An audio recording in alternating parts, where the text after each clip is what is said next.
தேவனே, இன்று என்னை உருமாற்றும். மார்ச் மாதம் 22ஆம் தேதி. தைரியமாய் வாருங்களேன்.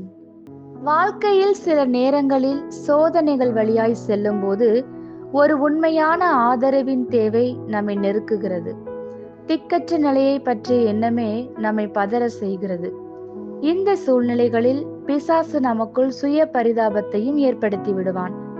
எபிரேய ஆக்கியோன் இன்றைய வேத பகுதியில் நாம் தேவ சமூகத்திற்கு தடுமாற்றத்தோடு வராமல் பணிவு கலந்த துணிவுடன் வர உற்சாகப்படுத்துகிறார். ஒருவேளை இது முடியாத காரியம் என்று நீங்கள் நினைக்கலாம்.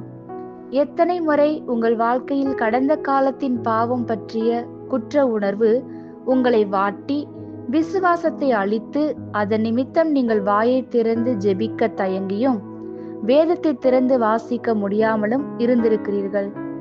உங்களுக்கு ஒன்று தெரியுமா? உங்களுக்குள் பாவ உணர்வு ஏற்படுத்தி உங்களை உதாசீனப்படுத்துவதால் தேவனுக்கு ஒன்றும் லாபமில்லை.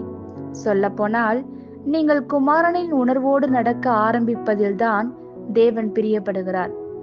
இயேசுவின் இரத்தத்தினால் கழுவப்படுவதின் வல்லமையை பற்றி முழுமையாக நம் மனதில் புரிந்து கொள்ள முடியாது. நம் சார்பாக பரலோகத்தின் வல்லமைகள் எல்லாம் நம்மேல் கட்டவிழ்த்து விடுவதற்கும் மேலானதாய் இருக்கிறது. நீங்கள் கழுவப்படும் போது தேவனுடைய மகா பரிசுத்த ஸ்தலத்திற்கு செல்வதற்கான தைரியம் கிடைக்கிறது. நமக்கு தேவையான எல்லாவற்றையும் இந்த கிருபாசனத்திலும் இரக்கத்தின் இருப்பிடத்திலும் நாம் காண முடியும்.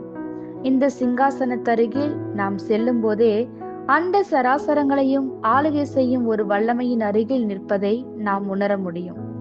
நம் கர்த்தராகிய இயேசு நமக்காக செய்யும் இடைவிடாத பரிந்து மன்றாடுதலும் மனதுருக்கமும் நாம் தேவனுக்கு முன்பாக தைரியமாக நிற்க நமக்கு பலன் அளிக்கிறது. நாம் அவ்வளவு தைரியமாக முன் செல்லுகையில் நம்மை நீதிமானாக்கும் இரக்கத்தையும் தேவையை சந்திக்கும் கிருபையையும் அடைகிறோம். ஆமேன். இந்த வார்த்தைகளினால் நீங்கள் ஆசிர்வதிக்கப்பட்டீர்கள் என்று நாங்கள் நம்புகிறோம்.